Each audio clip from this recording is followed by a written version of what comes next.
through this pretty quickly, so you might want to pause the video and take notes when you get a chance. And at the end, we're also going to go to Desmos to see how you can verify some of this stuff.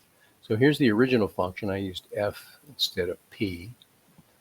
And to find the x-intercepts, we want to know when does f equal 0. And we can set each of these factors equal to 0, and we can see that the x-intercepts are at 0 and plus or minus 1. And that's these dots right here. Those are the x-intercepts. To find the first derivative, we could square this binomial and distribute the x and get the derivative term by term, but we could also use the product rule. So here I've got the first function times the derivative of the second, which requires the power rule, followed by the chain rule.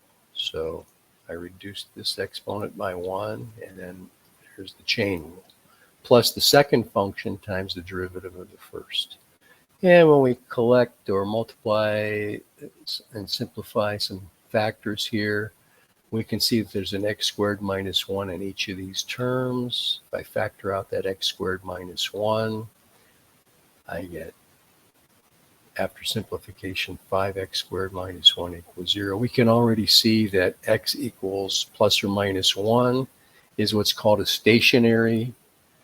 I call them critical numbers. And 5x squared minus 1 equals 0, so x squared equals 1/5. And so x equals plus or minus the square root of 1/5, which is rationalized square root of 5 over 5, plus or minus. And that's approximately plus or minus 0.447. That's what these points are, the black ones right there. So this picture right here is the first derivative test. I've placed the critical numbers, -1, negative 0.477, 0, 0.477, and 1 on a number line. And then I use a test number in each interval to find the sign of the first derivative in that interval. For example, to achieve this plus sign right here, I might plug the number -2 into the first derivative and verify that it gives me a positive number, which tells me the original function is increasing because the tangent lines are positive, anywhere to the left of -1. And that kind of is confirmed right here, increasing. Then between -1 and -4.77, I might use -0.5 and plug it into the first derivative. Determine that the sign is negative, so the original function goes decreasing until it hits this -4.77, and so on. Okay, I'm not going to go through every one of those. If you want to find the points of inflection, we need to find the second derivative. So here's the first derivative repeated. To find the second derivative, product rule. First function times the derivative of the second, plus the second function times the derivative of the first. Distribute, combine similar terms, and there is a formula for the second derivative, which I've set equal to 0 and solve for x. So x is 0, or x is equal to, well, this would be x squared equals 3/5 square plus or minus the square root of 3/5 rationalized as the square root of 15 over 5. And that gives us an approximation of 0.775 plus or minus. Put the hypercritical numbers, is what we used to call them, on a little number line and employ the second derivative test. I'm sorry, the test for concavity. And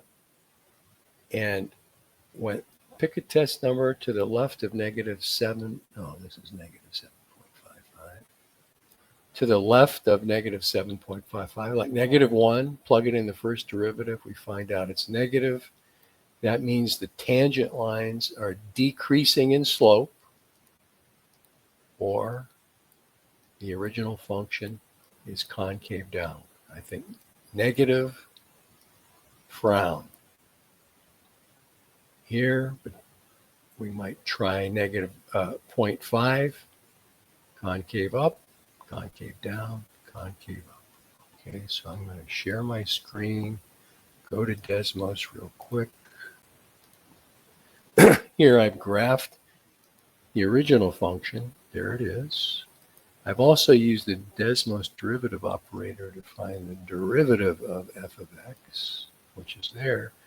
I've also typed in h of x as the actual derivative we found, and you can see that they overlap. That's a way to test your answer on Desmos.